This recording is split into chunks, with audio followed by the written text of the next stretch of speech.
but he called in and whistle blew this principal saying all these like racist, nasty things. No. But it was all an AI fake. It was not real. And thankfully, the guy was not the smartest in his execution and was caught because he signed up for the software with his school email. It didn't last very long, but there was almost a week where this principal was under massive scrutiny.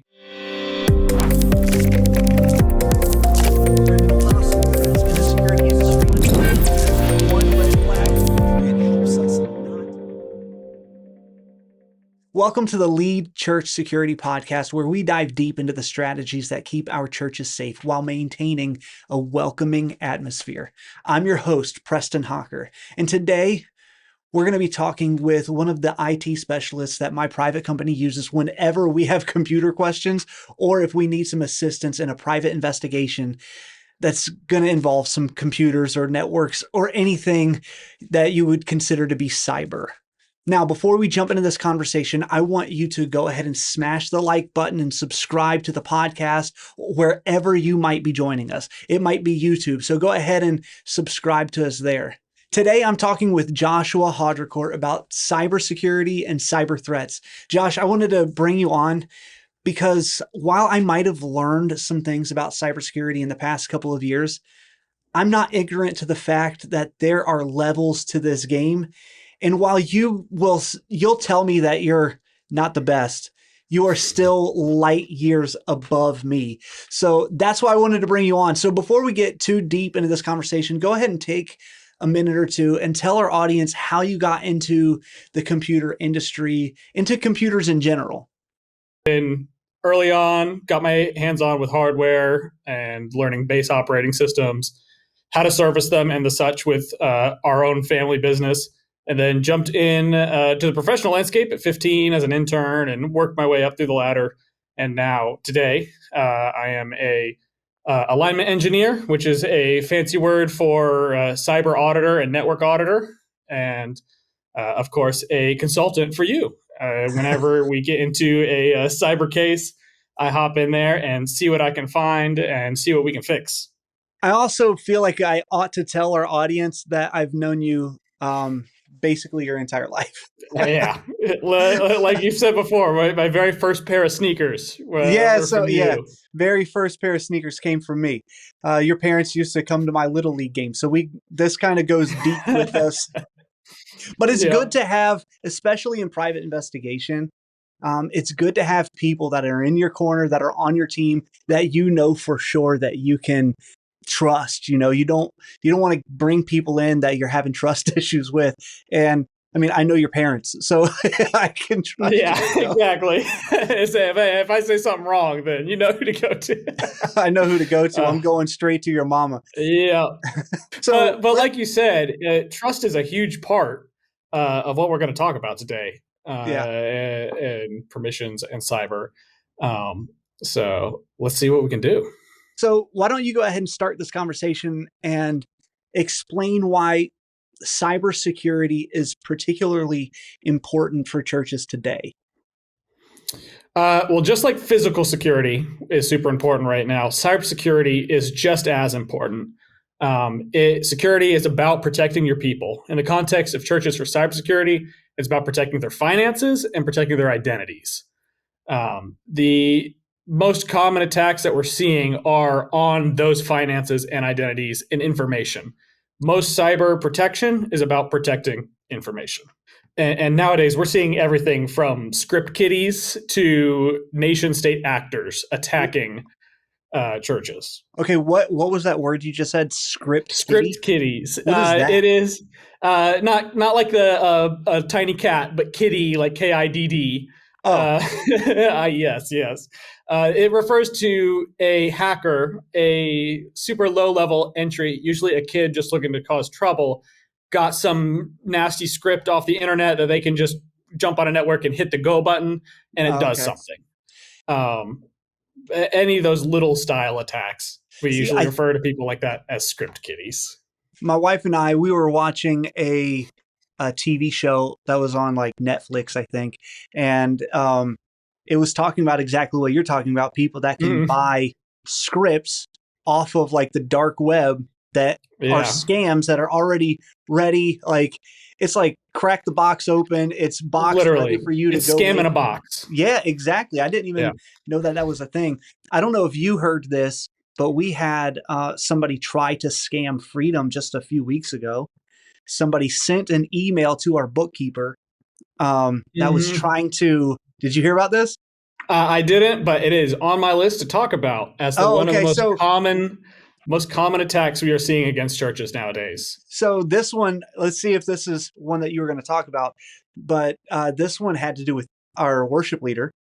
Somebody wrote an email to our bookkeeper and asked to change the banking information for his direct Mm, deposit.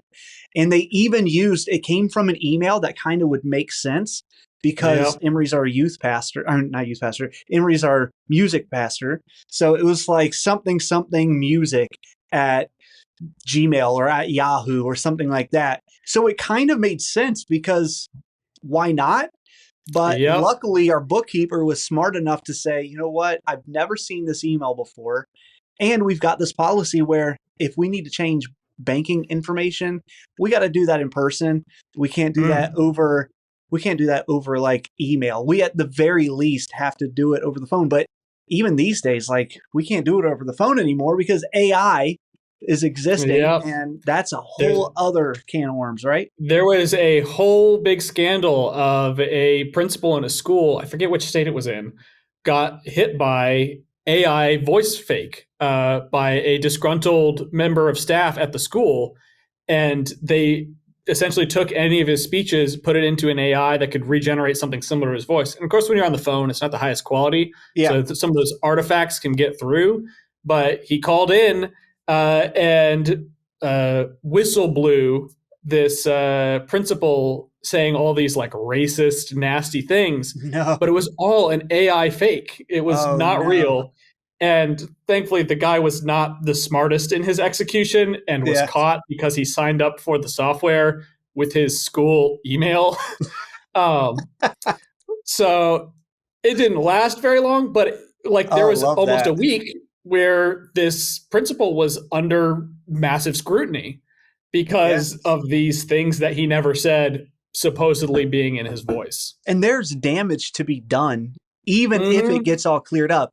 I mean, how much anxiety is Oh yeah. this principal going to have to like deal with? He's going to have to Uh, manage so much anxiety because he knows that he didn't say those things.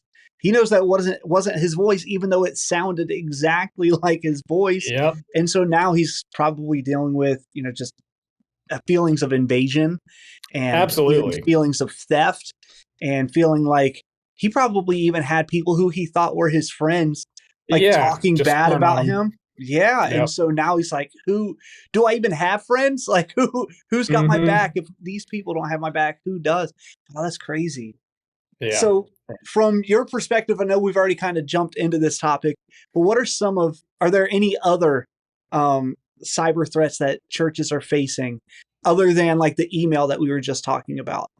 So yeah, the email we were just talking about specifically is a category of phishing called spear phishing. It is targeted, highly specified phishing attack, and that is the main thing targeting churches.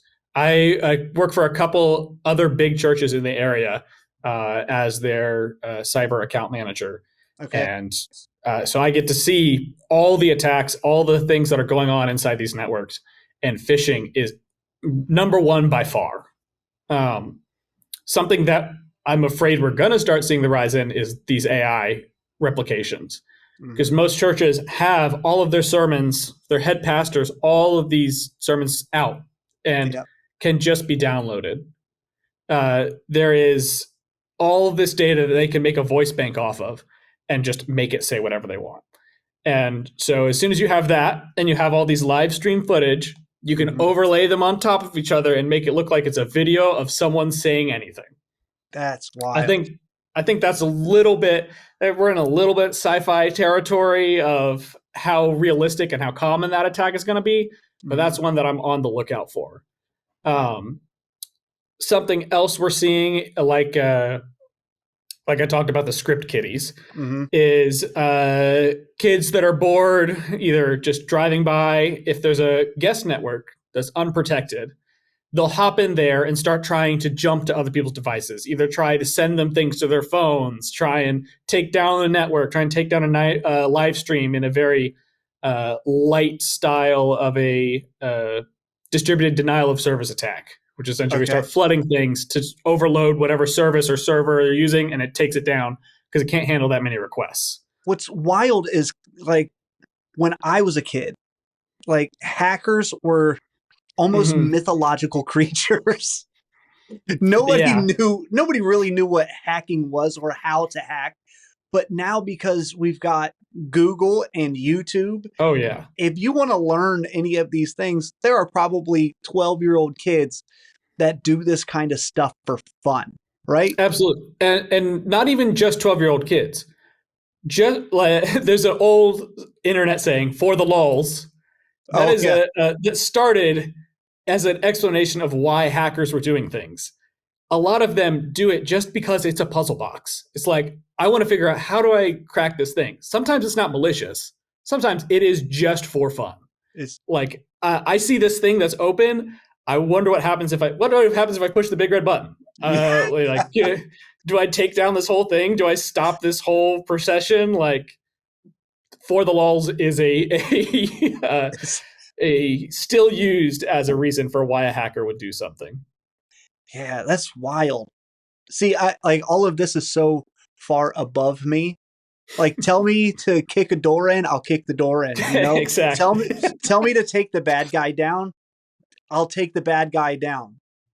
You start talking about like getting into servers and and like hacking systems and Mm-hmm. overwriting and overloading, and I'm like, I'm going to need some time with that information, right? And that's a big reason why churches are becoming these targets, is because most churches don't have a dedicated IT team, much less a dedicated cybersecurity team. Right. Having, like, if you have just one IT volunteer, you're doing phenomenal. If you have one person that knows how to keep your like web machines running and your streams Yep. going, you're already in that top like 10%. Yeah. Okay. So can you explain in layman's terms, or even better yet, can you explain in Preston terms what it means when I hear the term like permissions when it comes to cybersecurity? Because I know what it means to give permission, like a parent giving their kid permission to like go outside and play or to have a piece of chocolate before dinner. I understand like that, but how does Mhm. permissions play into cybersecurity? So it's actually pretty similar. Permissions is a kind of literal term. Okay. Um, it usually refers to the level of access or authority that a particular user or person has. So, say I have permission as a member of the worship team. I have permission to access the database that all our songs are in. Okay. Uh, but say I was a member of the welcoming team or the greeting team, I don't necessarily have permission to just hop on a computer and start going through our database Right. that has all the songs in it and such. They can be super broad, or it can be super, super, very granular Mm-hmm. of what the extent of the permission is. Uh, in the like the physical security world, uh, the security team is going to have access to the security closet Right. with the walkie-talkies, radios, like all the All the security first equipment. aid kits, yeah, Exactly. The finance team is going to have access to the finance office. right. They're the one with the key. They've got the key. It only opens the finance office. Yeah. That is the most base level we can get it. But say if you've worked for a company that's issued you a laptop or a desktop, some sort of computer, you're not just allowed to install whatever you want on it. Mm-hmm. Chances are, when you've gone to do an update or added a program, a window pops up and it says, enter admin credentials, or what's your admin password? And then nothing installs unless you put that in. In that case, that person does not have permission to install something on that computer. Well, can you explain to me how regular software updates help with your cybersecurity strategy? See, I know like Lindsay, she hates updating apps. I know a lot of people hate updating things. It's a pop up, and then you just hit the remind me 24 hours Yeah. later, and you hit remind me 24 hours later for like 24 months. And so you're like so far behind in Yep. updates. Can you explain to us why updating software is so important when it comes to security measures? Absolutely. So the security landscape is changing literally every single day. Okay. Microsoft recently had an internal memo go out, and I'm going to tell you something about security, saying that their top priority for all teams will now be security. You must make Really? security our top priority, not new features, not fixing old bugs. It's like security is now the top point, to the Wow. point where executives' bonuses and pay will now be determined on whether or not they hit these new security points. So Wow. when they start calling into questions the executives' pay, then you know Yeah. it's serious. Yeah. Yeah. But So why is it important? What's so important about updating your software? So the reason why the landscape is always changing is because the threats are always changing. It is always a cat and mouse between what's called red team and blue team. Red team being attackers, blue teams being defenders. Okay. That's usually those two terms are usually reserved for the good guys. Bad guys usually get the black hat name or red hat name Okay. of like a guy in a trench coat with a black hat, mysterious, trying to get somewhere he's not supposed to Oh, be, I hiding know. his Yep. identity. Yep. Um, but these people are always going back and forth. So they have to keep rolling out new defenses, new protections. It's an arms race. So when you're waiting and you're pushing these updates down the road, you are leaving yourself exposed to exploits that may have been fixed in these new updates. Sure, Gotcha. some of them are going to be features, some of them are going to be the shiny bell and whistle, Yeah. but a lot of it nowadays are security patches. So it's fixing exploits in anything down from hardware. Like Intel, not too long ago, had a huge firmware issue that was allowing access down to the base hardware for control for some of these exploits, depending on Oh how they wow. could be accessed. But it goes all the way up to just your operating system of when you get a Windows pop-up that says, hey, Microsoft has a security update.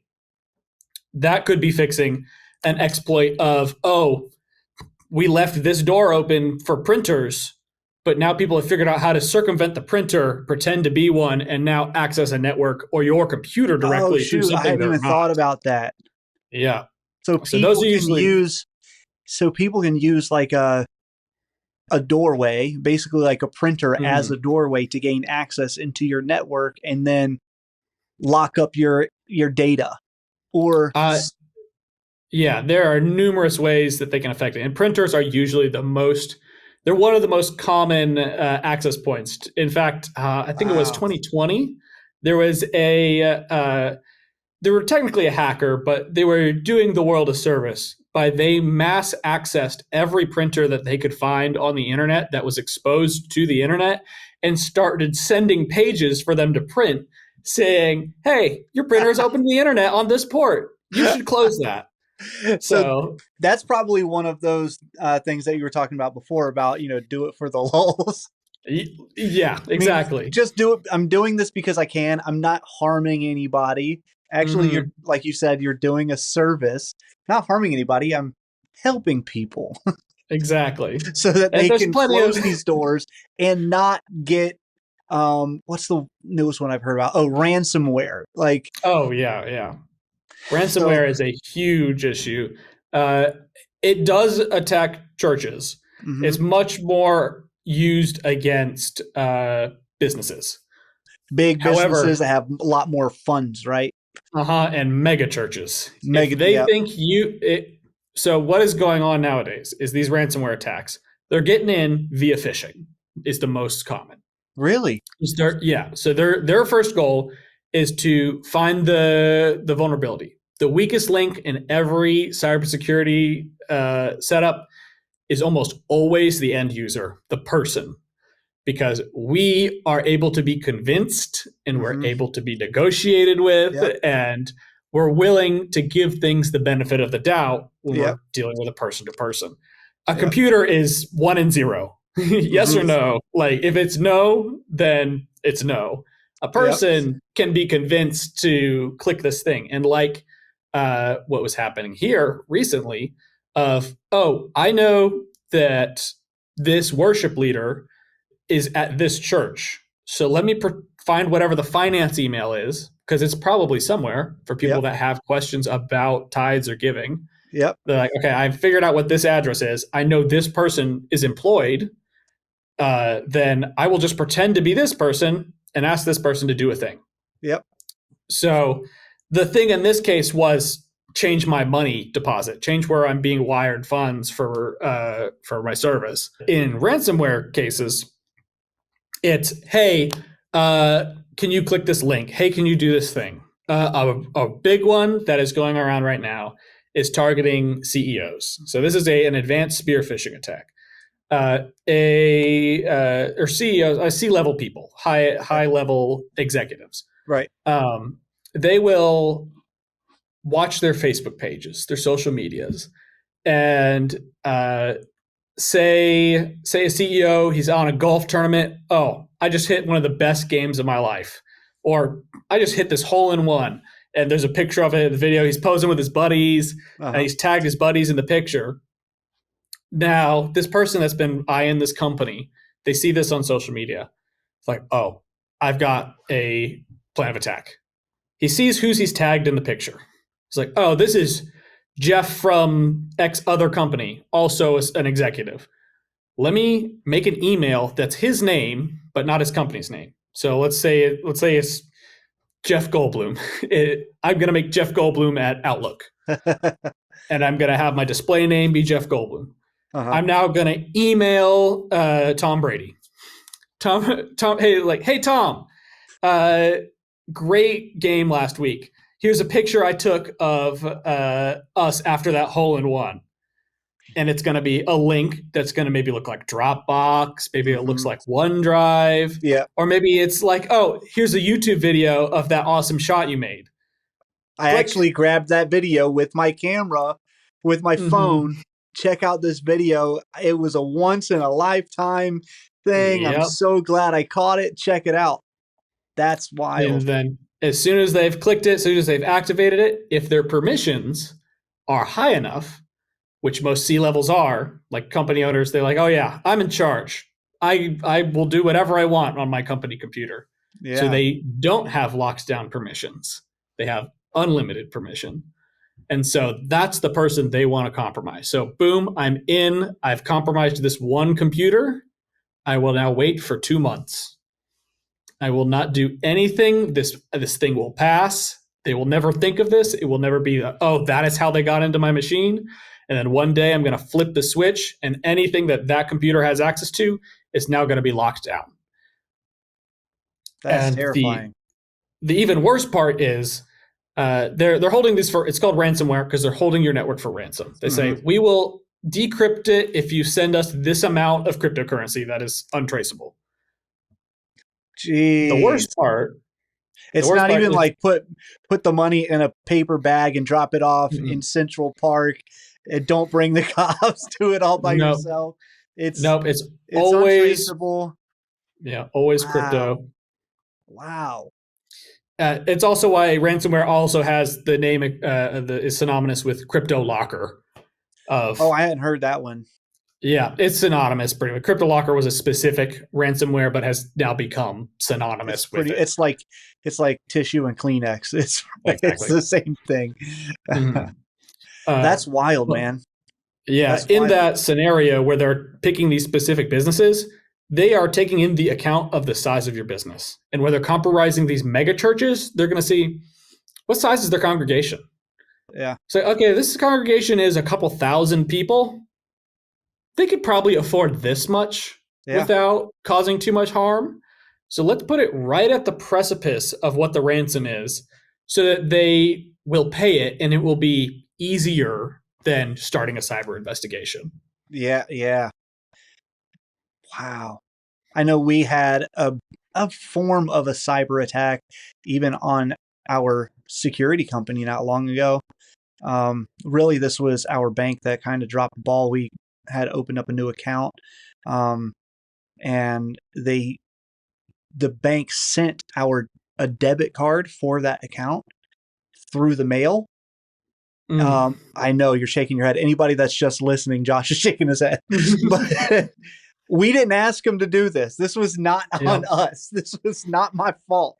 But the bank sent it, and it had like a temporary PIN number Yep. that you can use.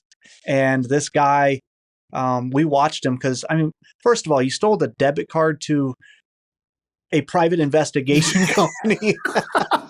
Yeah, It that's said it not on the card. looking up It your said targets. private investigations on the card. So of course we found him in like 5 hours. But Uh-huh. basically what this guy was doing was he would go to ATMs, and instead of withdrawing a ton of cash, it was like a couple $100 here, and then he would wait a couple Hmm. days and it would be like $300, and then he would go to a different ATM. And Yep. so we didn't notice it for the first like week or so. And then we had like a budget meeting, we were doing payroll and all of that. And as we were bringing our accounts up, we noticed all of these withdrawals that neither of us had any idea about. So we did some investigation work, did what we do, and like Hmm. 5 or 6 hours later, we we knew where the guy lived. We knew what kind of car he drove. We knew Yep. I knew Yep. his mom. We knew everybody. But that's the kind of threats that we're looking at today. Is sometimes people aren't going after just the billion-dollar companies. They're Yep. comfortable going after some lower hanging fruit, saying, you know what, I'm okay.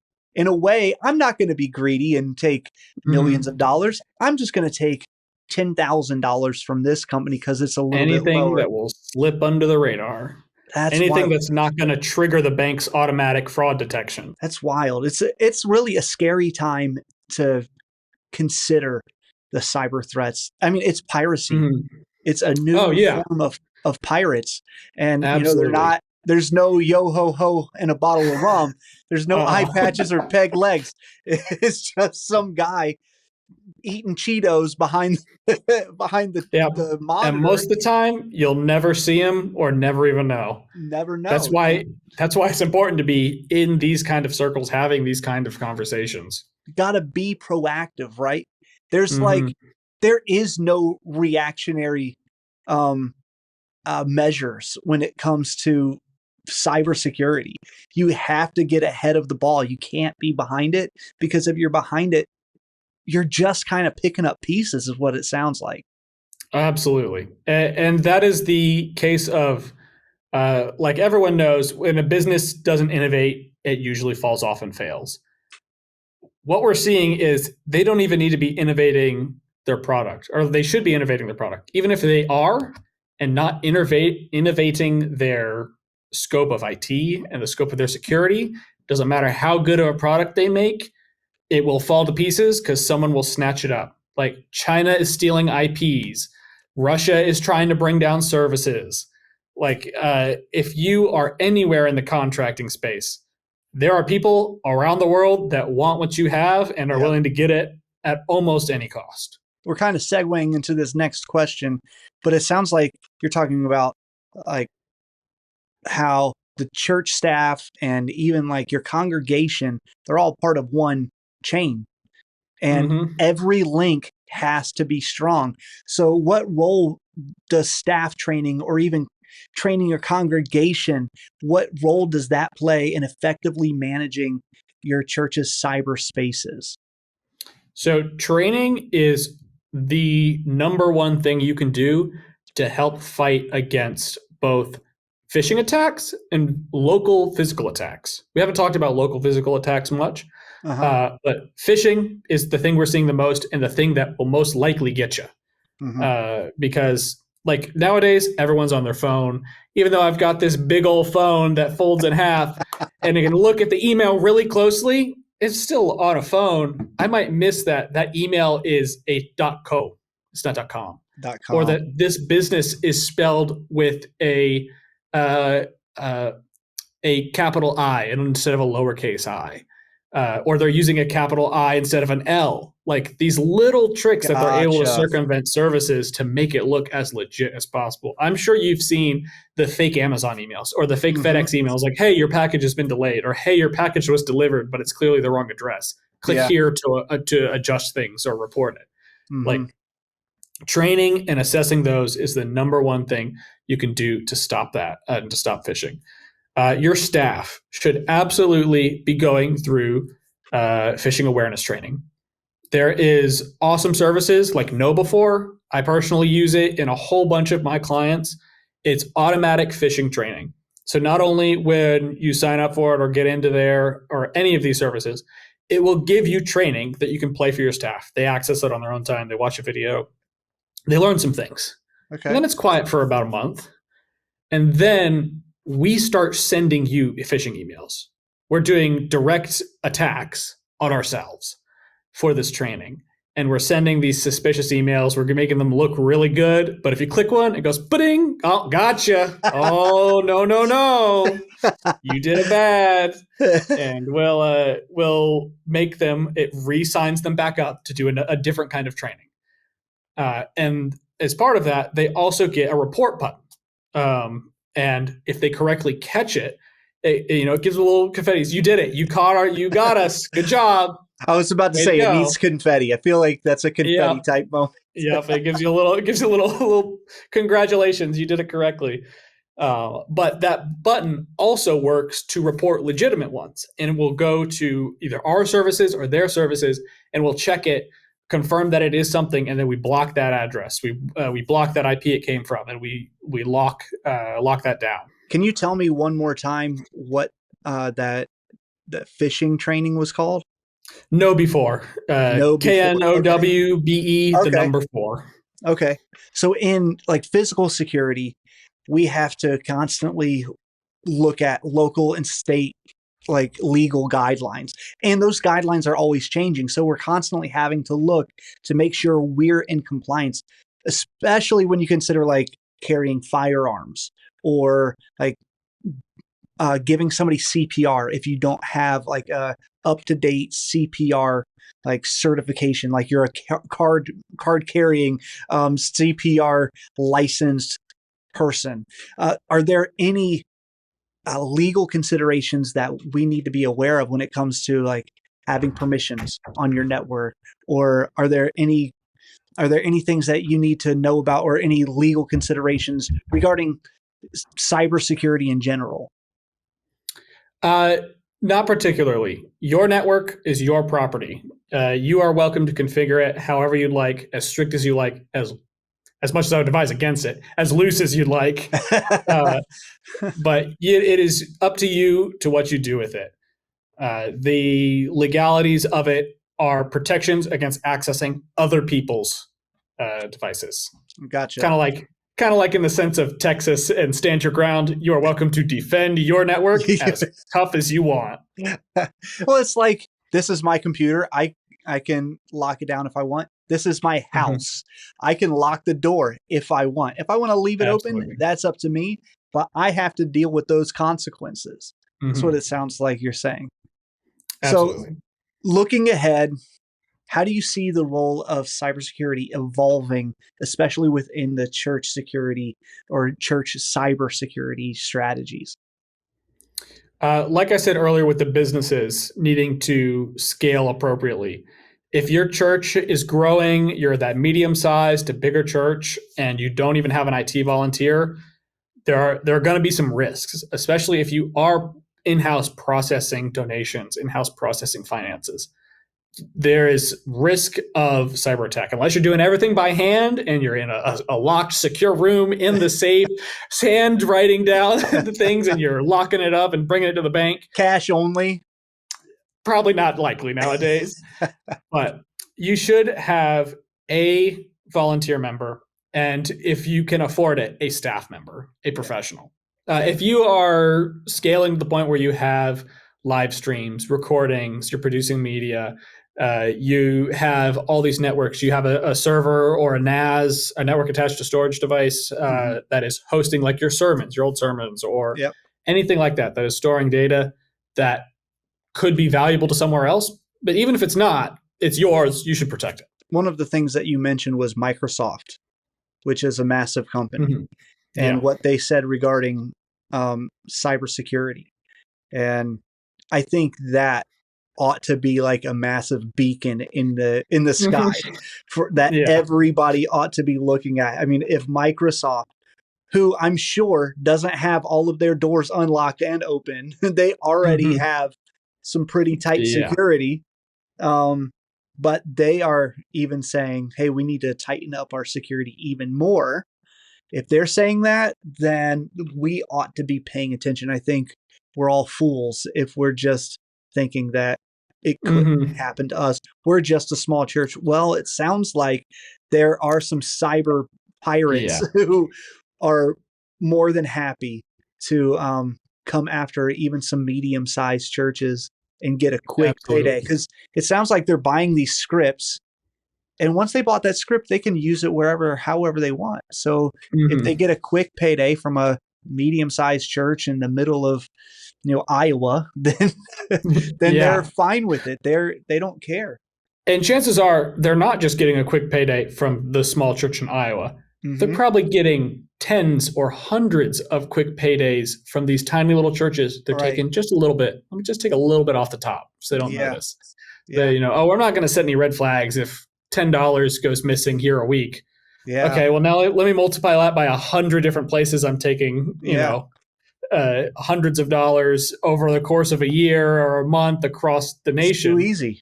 Like we're talking about scaling and physical security, cybersecurity.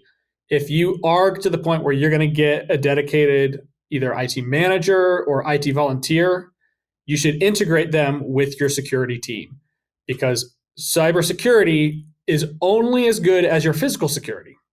If you can have someone that can walk into your building and walk into wherever your computers are, walk into wherever your security or your servers are, all the cyber protections in the world are going to do you no good. That's If you've got outlets, RJ45 network things, there are cheap tools for $50. You can buy what's called a Shark Jack, and it can have one of those scripts preloaded on there. I just plug it into the wall, click the button. If you don't got any protections or just have those out there for anyone to use, they can access your network and probably do some damage.